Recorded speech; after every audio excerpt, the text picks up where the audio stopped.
Hey guys, it's Kaz here, and today I'm filming a Q&A for my Booktube birthday. So, technically it was my Booktube birthday like halfway through this month. I was actually on holiday at the time. There will be a vlog coming for that at some point. But yeah, I asked on the, whatever that thing's called on YouTube where you can write stuff and people can do things, community tab. I put it up there and I put it up on Twitter. I was like, do people want to ask me questions? Maybe I'll do that. There is a Booktube birthday tag out. Well, I feel like it's kind of neggy because it's like, oh, what are the things that you want to improve on? And then I'd have just gone really negative and stuff. So instead, I've got some questions from some lovely people. So let's do them. So the first one is from Princess Leia 82, and that is, what were your favourite books as a child? So I actually grabbed some props, a few props for this. So we have Jacqueline Wilson and we have Darren Shan, and that was my childhood. I didn't read any other authors, I didn't know about any other authors. In fact, it was Jacqueline Wilson and Darren Shan for so long, and then I didn't really read much, and then I was randomly pulling out books from the library. I used to go to the library and grab like 10 books at a time, just random things, and I didn't really know who authors were or how to find authors. Fun little thing, because later on there's a question about finding authors, but at that point I didn't know how to find new authors, so I literally just read these. This is my childhood. I also think it's quite funny because you have like the really dark stuff, vampires, demons, you have the contemporaries, generally a young or teenage girl with also generally with family problems and stuff. Like Jacqueline Wilson is quite dark even though she's for children, and I say that this is the reason that I like the dark shit now. It's their fault. So yeah, that's pretty much what I read as a child. Another question by the same person was, first word, I'm going to bring it over here again instead of trying to look over there. Where's one place that you haven't travelled yet but would love to visit? Here's the thing guys, I know I talk a lot about travelling now, but I literally got my first passport in 2017, and then like 2 years have been locked down, so I haven't actually gone that many places. I've been to Norway 3 times, I've been to Ireland, I've been to the Netherlands, and then my trip this month was to Poland. So I've been to 4 places because I keep going to Norway. So like there are so many places I want to go to. I want to go to everywhere. At this point in time, my general focus is just on Europe because it's the cheapest place to go. I'd rather be able to do 2 holidays a year, which is what I try and do. One sort of at the beginning, sort of middle-ish. I try and get one just before it gets warm and everybody wants to go on holiday, and then one just after it stops being warm and nobody wants to go on holiday, so it's like the cheapest, there's not as many people around. October is my birthday month, so I like to go on holiday in October. And yeah, I'm more like interested in going to loads of different places just because I've spent so much of my life not going to places. So I would love to go to like Japan. It's going to be super expensive. I'd love to go to Australia, not die from a bug, but super expensive. Like so many places would be amazing to go to. I did have a trip to Canada booked, and then COVID happened, so then it didn't happen, which is really sad because I found like really well priced tickets there, and I was really excited to go somewhere that far away. So obviously I would love to go to Canada at some point. My visa's probably run out now because it's been many years because COVID happened. But yeah, at the moment I'm sticking with Europe because it's like, what, I can get a flight there for 20 quid, yes please, and I can do 2 in a year rather than spending loads of money on one trip. So yeah, if that answers your question, I want to go to all the places, just let me go. And the third question by the same person is, what's the best book you've read from a genre you don't usually read? So there might be other answers to this, but my first instinct was The Song of Achilles by Madeline Miller, because I think I found this in a charity shop. Like I'd heard a little bit about it, and in my mind I was like, I might like it, it might be alright, but it's also historical fiction. I'm not really a fan of historical fiction.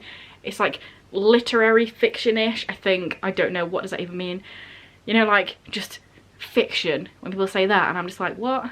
Contemporary, fantasy, sci-fi, horror, but like fiction. I'm just not really drawn to books that are just called fiction. So yeah, I I picked it up because it was pretty cheap and like, I'd heard a little bit about it. But going into this, I genuinely thought it might be alright, and then I absolutely loved it. It was 5 stars. I cried. I want to read it again, but I'm also scared I'm gonna not enjoy it as much.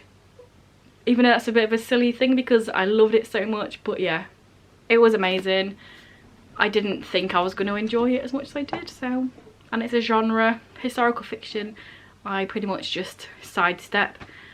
But it is like Greek mythology, and I'm alright with mythology sort of settings. I don't like historical, but if you go like even further back, like Norse, Greek, I'm alright with that.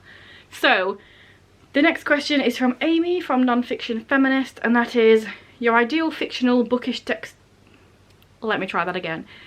Your ideal fictional bookish destination, what would you pack to prepare to go there? Would you travel by plane, boat, train, foot, dragon? I really should have thought about this question beforehand because I do not have a clue. Let me just try and use my brain really quickly and come up with something. So, an ideal fictional bookish destination. So it would be in a book that I've read. A lot of the fictional destinations that are going to be in a world that like bad stuff's happening in, because that's generally what's happening. It's like, oh, war, oh, there's an evil creature, oh, stuff. So you gotta look past all that. But I do think really nice setting, like obviously The Hobbit, Lord of the Rings, if you're away from all the bad stuff happening, I feel like it'd be a really chill place to go. Just, it looks really cool, it would be enjoyable. If you've watched The Rings of Power, it like being a little hobbit half-foot would just walking about, wandering, having a good time. Obviously bad stuff happens as well, but just keep that at, just pretend that doesn't. It's just like nature, enjoying stuff. There are fun stuff to look at, creatures and that. Stay away from the bad stuff. But I feel like that's a really poxy easy answer to say, like Middle Earth, but deal with it because, you know, I said it. Oh, and how would I get to that destination? Well, even though the hobbits do like to walk, I don't know about that. So maybe I wouldn't want a dragon because I feel like I wouldn't be very good at riding dragons. I would probably fall off at some point. So, or like accidentally rub my arm against some of the skin and get grazed. You know, it's not going to be a good time for that. So maybe like some sort of cool carriage, maybe with horses or wolves. Wolves are cool. I'm just mixing different things in here now because there'd have to be nice wolves. Are there nice wolves in Middle Earth? I don't know. There are nasty ones. There must be nice ones, but nice ones that would pull a carriage for you. But then also wolves pulling carriages is more cold. So maybe golf cart, golf buggy. I've always wanted to go on a golf buggy. They look really cool and fun. If you had a golf buggy that didn't have to be charged, you can just razz around in it.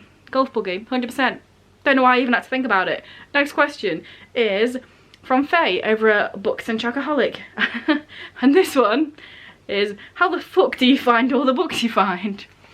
Which is quite funny because earlier on I was talking about the fact that I couldn't find any books for ages and I didn't know how authors existed and I didn't know how to find anything. I just read the same thing over and over again. So it's a mixture, it's weird things. It's like if you go on Amazon and you look at one thing and then you look in all the recommended things, so it's like similar to this, and you click on that and then in there's other stuff. That's one way of doing it. Another way of doing it, I would go to specific like who published it, the publisher. So I have a lot of indie published books, so I would randomly find a book, see who the publisher of that was, and then search through that publisher. So I did it with Dream Spinner and what is this called? I can't remember what they're called. Harmony Inc. Although Harmony Inc. did some bad shit and were like not paying their authors or something like that, so a lot of people left. But that was like a few years after I started finding all these books. So yeah, I would find all these books and then search Harmony Inc. and then buy the books like that and find them randomly like that. Also charity shops, I don't do it now so much, but I would used to like find somewhere and it would look cool and it would sound interesting and then I'd get it. But now it's more like if I recognise it, because I have too many books, I don't need any more like that, thank you. But yeah, there's just so many weird and wonderful ways. Also, here, when I started reading graphic novels, I literally went on eBay and I put graphic novels and I searched it from lowest price, and I just bought low price graphic novels. Like Chew Volume 1. This is one of my favourite graphic novel series ever. This was £2. It was £1 with £1 delivery, and I'd never heard of it before, and I got it off eBay. One of my favourite series, so you know. I found a bunch of random things like that. Just find the cheapest and figure out what I like. And then now there's all this. It goes up here. This.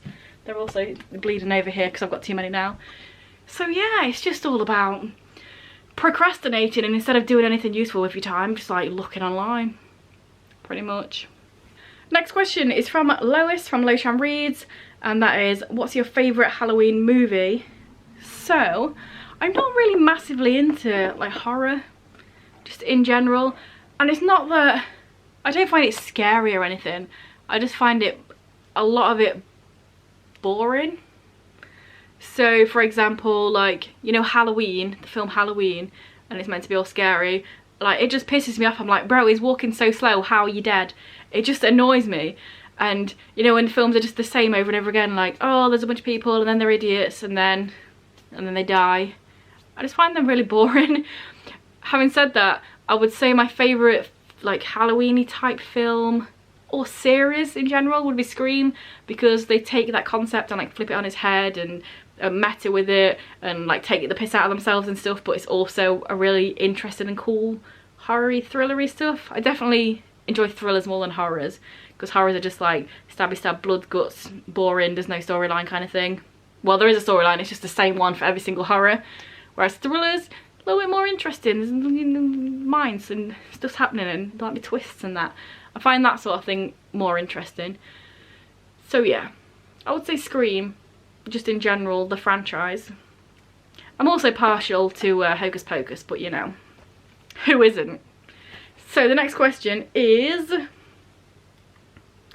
from Amy, from Nonfiction Feminist. Again, I've just wrote these in the list of when I saw them.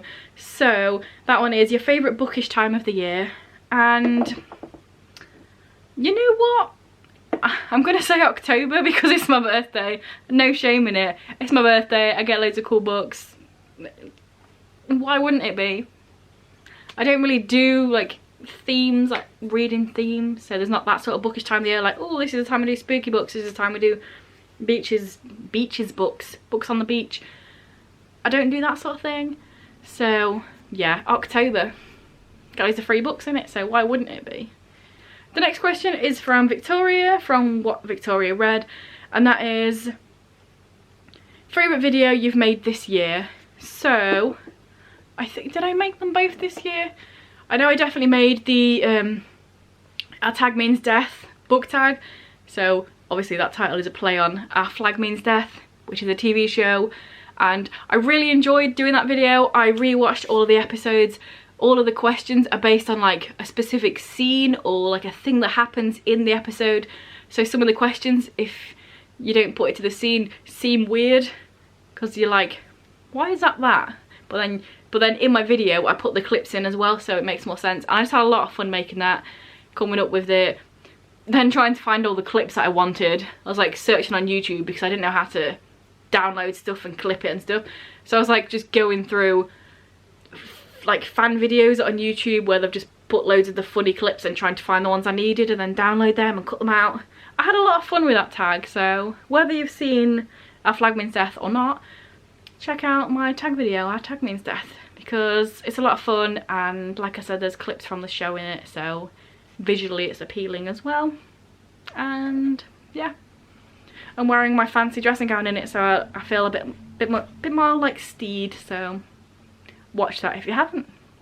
The next question is from Ashley over at Ashley's Media Addiction, and that is, what got you so fascinated in polar expeditions?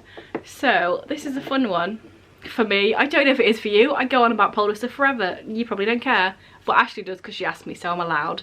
So it all started in 2017 when I got my first passport, and me and my friend Karen went to Norway, and we went to a bunch of museums.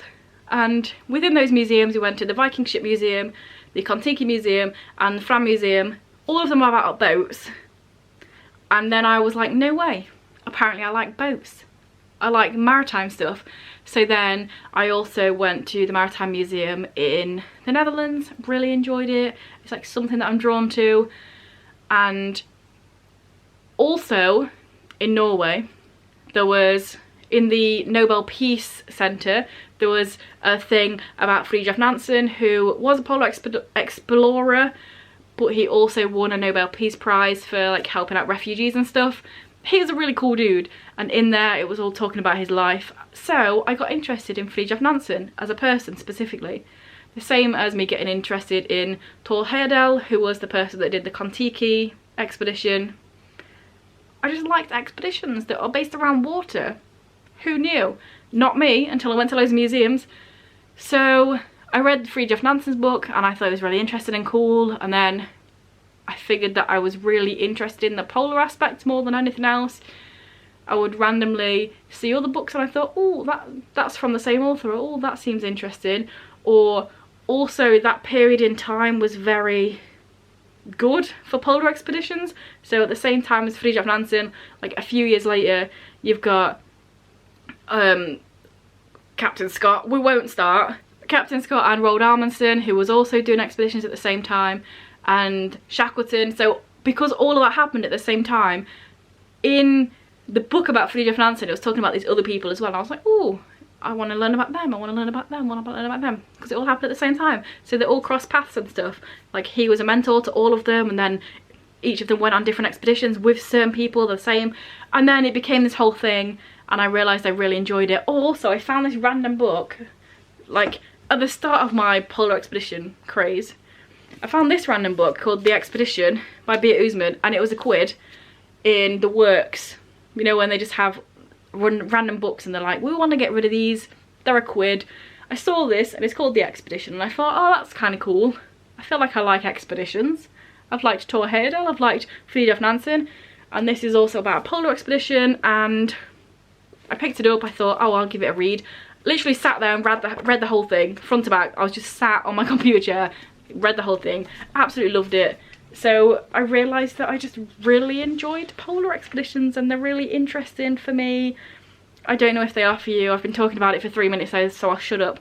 But hopefully that answers the question. The next few questions are from my sister, Kay McLeod. So the first question is, what's your favourite setting from a book?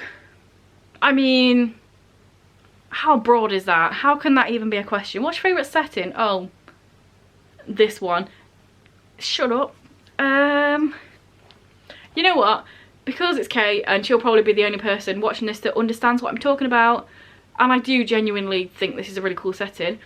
The Shadows of the Apt series is a 10-book series, and it's based in this cool world where all of the different races are based on insects, and then just the world building is really cool. All the different places, the different people have different ways, and it's just really cool. It's about war. The Wasp Kingdom want to take over everything. They're an empire, and yeah, you get to see all the different places, and it's just a really cool setting. It's really interesting. Like, the characters are interesting and different, the setting is. And then in like book 5 you find out about a different setting and other stuff happens. So yeah, it's really cool. I've mentioned this series several times on here, so I'll give you some examples. Maybe I say based on insects or bugs and you'll be like, what the shit does that mean? So for example, the Wasp Kingdom can fly and they have a sting that shoots out of the hand, and then the Ant Kingdoms can all telepathically talk to each other. And then like the beetles are really hardy. Some of them can fly but most of them can't, but they're really hardy and they can see in the dark. Talking about seeing in the dark, you got the Moth Kingdom. They're really good at seeing in the dark, they can fly. The mantises, they're like a fighting nation and they have claws that come out of their arms because mantises. It's just really cool. And also in the world there's apt and non-apt. So the apt people are the ones that can use technology and create stuff, and because it's war, obviously there's a lot of technology and a lot of creating really quickly because they're battling these people, so they need to find something better to battle them with, and you know, war sort of technology ensues. And then you've got the non-apt people who can't understand technology, no clue, can't even unlock a door that's got a key because like they genuinely can't comprehend technology, but also magic.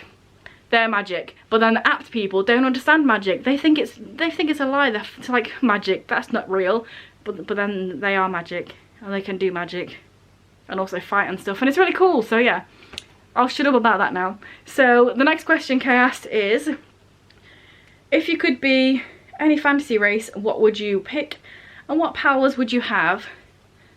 Now it would be very easy to just say one of the cool fantasy races in the Shadows of the Apts, but I'm not going to because I've just talked about that. So what race? I feel like elves are pretty cool. They're graceful and I'm not very graceful, so maybe it'll be good to be graceful. And they live for ages, so you can procrastinate for as long as you want and it don't matter because your life's still existing because you're like 1,000 years old. They're good with bows and arrows. That would be fun. So yeah, maybe I'd like to be an elf because I'd have cool pointy ears. And also the other things that I mentioned. Yeah. It's an obvious one, but I'm going with it. And then the next question she asked is, if you wrote a book, what would it be about? Now here's the thing. Like technically, but not really, but kind of a little bit, tiny little bit. Like, I have thought about ideas for books before in the past, but I'm a very, very visual person rather than a writing person. Like when I go to a gig, I love taking the pictures, but I fucking hate writing the review. People seem to like the reviews, but it takes so fucking long for me to write. I don't like writing, but I genuinely have like ideas for stories, and it's really weird because I feel like all of them happened already, so I don't need to write them. So I have these ideas. There's probably like 10 years old. So one of them, I even had a title for it. It's called Audibles, and it was just this story that I used to daydream about every night before going to bed, because without just procrastinating, because I don't just procrastinate in the daytime, I also procrastinate at night and can't get to sleep for ages. So I'd have this ongoing storyline. It was just this bunch of characters just living the best life, you know, contemporary, and it just had all these different characters. And there are so many LGBT books out now, but when like this little thing was in my mind, there weren't many. So there was Milo, yeah, I know the names, and he was my favourite because he has this like, he doesn't have, because he doesn't exist and it never will because I can't write books, but his storyline was like he's arrow ace, but he's also really physically attractive. Like think like, you know, like Zayn Malik, people really love him. So he has these different things, like he's Middle Eastern, and then his dad and his brother get like the bad side of people thinking of him because like, oh, you look like a terrorist, that sort of thing. But then because he's pretty, he has like the pretty privilege, and then everybody loves him just because of his looks, and then people are always bugging him about his looks. But then also he doesn't care about any of that because he's arrow ace, and he's like, I don't want any of you, please leave me alone. So there's like loads of different sides to his characters. Whether any of them sides are decent, I don't know, because I'm not from the Middle East and I'm not arrow ace, but you know, in my mind I really liked him. And then his favourite, and then his best friend Toby, he was more the character that I related to, even though he's a boy. I just like reading about boys, so most of the characters are boys that I may, you know, deal with it. And Toby is fat, and I am also fat, and his storyline, he does not get a girlfriend, because I know it's really empowering and uplifting and like, oh yeah, pudding and dumpling, oh, look at all these lovely contemporaries where the fat girl or guy gets their significant other, and I'm like, yeah, well that didn't happen for me. You know, like in high school I didn't have anybody interested in me, so I was like, you know what, that character, nobody's interested in him, deal with it. But also I knew that if I did write the book, then people would really ship those two characters together because they're boys. But I was like, no, platonic friendship exists, so those two like best mates and love each other. And I knew that people would try and make it gay, but I'm like, it's not gay, so deal with it. And then there wasn't a character that was gay, there was a character that was bisexual. There was also a girl who was black. Again, I'm not black and none of this is real, so I'm not writing the story, don't cancel me. But I know that she had red in the tip of her hair and she liked to wear dresses, and then she had these two friends from school who were also women of colour that were in a relationship, and then that's why she gravitated to this other friend group, because there's like loads of queer people in it. Anyway, I'm talking so much about this thing that's never going to exist, but you asked for it, so that was one of the books. And that's pretty much exists now because loads of contemporary books exist about groups of friends. Another one I had an idea about was about, it was quite funny, like literally, it was a band, and like a proper band, not just a boy band. It was a band and it was in the format of an interview, and two of the band members had been in a relationship for like 10 years. They'd all been in the band for this long, and then they were just talking about it, like a male-male relationship. And that exists in Taylor Jenkins Reid in the Six. Daisy Jones in the Six is written as an interview, and If This Gets Out by Sophie Gonzalez and Cale Dietrich is about two members of a band. Slightly different, but that book now exists as two separate ones in my mind. And then I had a third idea, which is about twins, and like one of them came out as bisexual and he was fine, and then the other one was gay but he also didn't want to talk about it, and that doesn't exist. It might do, but I watched a TV show called Prisma on Amazon Prime, which is Italian I think, and that was about twins, but it was more about gender identity.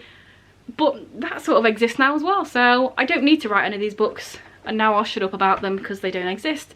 And then the last question Kay asked is, what's your favourite Pokemon? I don't have a favourite Pokemon, I don't care about Pokemon, I'm sorry Kay, I know you do. Fennec, because that's your favourite. My favourite's Fennec, probably. I'm also quite partial to, oh, I remember back in the day when I did used to be into Pokemon, we drew all these different Pokemon characters, because I don't know if anyone remembers them. I'll try and put a picture here if they exist. But like, you'd get these little plastic Pokemon, they had a ball bearing in the bottom, it's like rollers, so you could roll them against, like, so we made loads of like things on cardboard that you could roll them into, and I drew a Caterpie and he was crying in the rain, and it was like the best thing I've ever drawn, so maybe Caterpie is my favourite Pokemon. The next question is from Mel at a book feed named Mel, and that is, what's your favourite kind of video to make? That's the first question, she's got two. 1 second, because I can hear this idiot trying to eat food. There's no food in the bowl, is there? You don't have to be so dramatic and lick the bowl. Sorry about that. Bunny is old and she can only eat the wet food, and she was just licking the bowl, being dramatic. What was the question again? Oh yeah, what's your favourite kind of video to make? I don't know. It depends on what mood I'm in, because I do really like doing like tags that I created. So obviously I talked about our tag means death tag. I also did a Young Royals one, which I can't remember if I made this year or last year, but if it was this year then that also counts as a video from the past year that I really like. And in the past I've made several as well, I won't go into them now, but I really enjoy coming up with questions that are different to the general tags going around. There's nothing wrong with the general tags going around, but I like to try and mix it up and make stuff a little bit spicy, a little bit different. So I do enjoy creating a tag. I do enjoy like the basic ones. I like wrapping stuff up, especially if I've read a book that I didn't like, which sounds weird, but I like going on a rant because it's enjoyable. It doesn't happen that often. Like, if you want my last proper rant, it would probably have been when I read whatever the third book in this is called, As Good as Dead. I think I ranted about 15 minutes on that, so it's just nice to get it out, you know. I do really enjoy a rant, but it doesn't happen very often, which is good because it means I'm not reading books that I don't enjoy. So is that really what I'm going to say for my favourite kind of video to make? Books about me talking about a book I don't like. No, but it is quite fun, isn't it? It is quite fun. I haven't done my tropes that I don't like yet. I did my tropes that I do like, but I've not done the other one yet, so maybe that would be fun to do because of what I just said. But yes, the next question that Mel also asked was, how many cats do you actually have and what are their names? So I've already filmed a clip because I like went and found them all, so I'll put it here, but yeah, here they are. I'm just gonna find cats, so This is Big. This is the one we found randomly. Well, he found us. He just started coming into the house and eating the food. And now look at him. He lives here. He's content. He loves attention. And his name's Big. He doesn't really have any others than that. Big, Digger. That's it pretty much. Okay, I'll leave you alone. Oh, the next one's Beast. He's there. He hates being picked up, but I'm just going to do it anyway. His name's Beast, or Blibsy, or Bliblib, mostly. Yeah. Let's see if I can hold him for like 1 second. Here he is. He does not like it. I'm sorry. You saw him. He exists. Next we've got Mia. She will also meow if I pick her up. She's down there. But her name's Mia, but we call her Tim or Timmy or Tiny Tim because she's tiny. She's really small. So it started as Tiny and then went to Tiny Tim and then went to Tim. So she's mostly called Tim. Yep. And here it is. What? Maybe showing you off a little one. Yeah, she looks really happy. There you go. Plug her off. Right. Bunny. Well, her name's Izzy, but we call her Bunny mostly. Or Bun Bun. Or Lady, because she's old. I've been calling her Snaggletooth recently because one of her teeth at the bottom's gone, one of her teeth at the top's gone, and now the other one at the bottom is wobbly, so it's like sticks out at the side. It looks quite funny. She's old. She's like 16, 17 maybe. I'm going to grab her, I think, unless she's under my bed, because she likes just living under the bed. We shall see. Oh, lady, come here. I'm so sorry, but I just need to have a go with it. Here she is, my little lady. Did you snuggle that? Oh, her tooth's not snuggled at the moment. Look, be cute. Okay, I'll put you back. Next I have Ruger. Call him Roo or Lulu or Belly because he's got a lovely big belly. He's chill. He likes having a cuddle, don't you? If you ever see a video of a cat rolling over and showing them the belly, then that's this one. Oh, you're so cute. Instantly purring. Where are your brothers at? Are they outside? Let me go and find them. Try and find them. You'll never get down, will you? You'll just stay. Yep. He likes to just lay like this. He also lays on the back of my computer, and most of the time I don't even know he's there, so he jumps up without me even realising.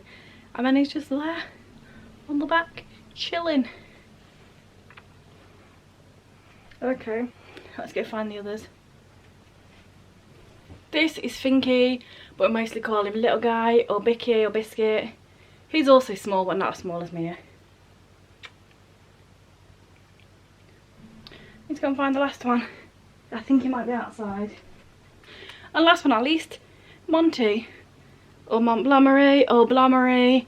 And I know they all look the same, but they don't really. But yeah. There you go. That's all of them. So yeah, quite a few. And then Amy added on to that, how many cats do you have, but how many cats do you want to have? And honestly, it depends on the day. Like if it's 4 o'clock in the morning and Mons is waking me up and I have to be up in an hour, like I want no cats, they can all fuck off and leave me alone. But like 10 seconds later, we have a massive cuddle and it's really good. But then I'm also really tired for work the next day. Well, in an hour when I have to get up. And when you've just got loads on you, it's just the best idea to have all the cuddles. But then also, it's kind of hard having loads because like holidays and stuff, you need to make sure somebody's about to feed them. Luckily the last 2 I went on this year, I went solo, so like there's everybody here. But if I'm going on a holiday with my fam, I have to find somebody else to look after the cats, you know. So it depends on the time of the day, of the situation, but I love them all. They're all great. They're all fucking idiots and I hate them all, but I love them all so much as well. Some of them really piss me off, but at the same time I love them so much. So yeah, that's the answer to that question. And that is the end of the questions. So yeah, let me know down below anything that you want to say down below. Put an emoji of a cat if you want, because that's the last question we just did, or a book, or Is there any polar emojis? I don't know. I don't really use that many. There's like 10 that I'll use and I don't know what any of the others are. So yeah, put your most used emoji down there and tell me why you use the most. My ones are, I like the hands raised like this. Pew, pew. I really enjoy doing that one. The laugh cry, because everything's so funny. I use that one a lot as well. Those are my two used the most. There's a bit of dust there. But anyway, yeah, I'm going to shut up because I've been talking for so long and now I'm just waffling. But let me know if you enjoyed the video. If you didn't, you can say that as well. It's fine. This is a lovely space for everyone, even people that say dislike. And yeah, I'll see you in a few days with another video. Bye.